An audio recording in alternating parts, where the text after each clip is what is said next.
substance of her conversation with Elizabeth, dwelling emphatically on every expression of the latter which, in her ladyship's apprehension, peculiarly denoted her perverseness and assurance, in the belief that such a relation must assist her endeavours to obtain that promise from her nephew which she had refused to give.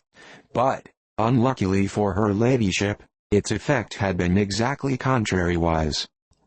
"It taught me to hope," said he, "as I had scarcely ever allowed myself to hope before. I knew enough of your disposition to be certain that, had you been absolutely, irrevocably decided against me, you would have acknowledged it to Lady Catherine, frankly and openly." Elizabeth colored and laughed as she replied, "Yes, you know enough of my frankness to believe me capable of that. After abusing you so abominably to your face, I could have no scruple in abusing you to all your relations. What did you say of me, that I did not deserve? For, though your accusations were ill-founded, formed on mistaken premises, my behavior to you at the time had merited the severest reproof. It was unpardonable. I cannot think of it without abhorrence. We will not quarrel for the greater share of blame next to that evening," said Elizabeth.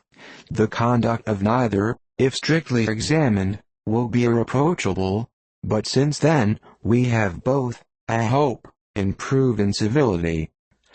I cannot be so easily reconciled to myself. The recollection of what I then said, of my conduct, my manners, my expressions during the whole of it, is now, and has been many months, inexpressibly painful to me. Your reproof, so well applied, I shall never forget. Had you behaved in a more gentlemanlike manner. Those were your words. You know not, you can scarcely conceive, how they have tortured me. Though it was some time, I confess, before I was reasonable enough to allow their justice. I was certainly very far from expecting them to make so strong an impression. I had not the smallest idea of their being ever felt in such a way. I can easily believe it. You thought me then devoid of every proper feeling, I am sure you did. The turn of your countenance I shall never forget, as you said that I could not have addressed you in any possible way that would induce you to accept me. Oh, do not repeat what I then said. These recollections will not do at all. I assure you that I have long been most heartily ashamed of it." Darcy mentioned his letter. "Did it," said he, "did it soon make you think better of me? Did you, on reading it, give any credit to its contents?" She explained what its effect on her had been, and how gradually all her former prejudices had been removed. "I knew," said he, "that what I wrote must give you pain, but it was necessary. I hope you have destroyed the letter. There was one part especially, the opening of it, which I should dread your having the power of reading again.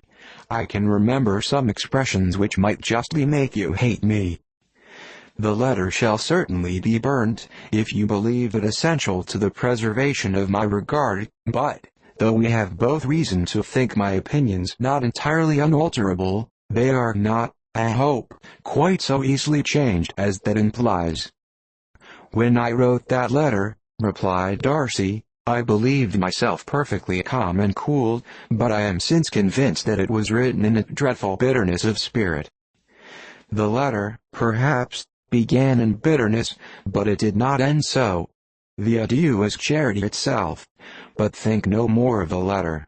The feelings of the person who wrote, and the person who received it, are now so widely different from what they were then, that every unpleasant circumstance attending it ought to be forgotten. You must learn some of my philosophy. Think only of the past as its remembrance gives you.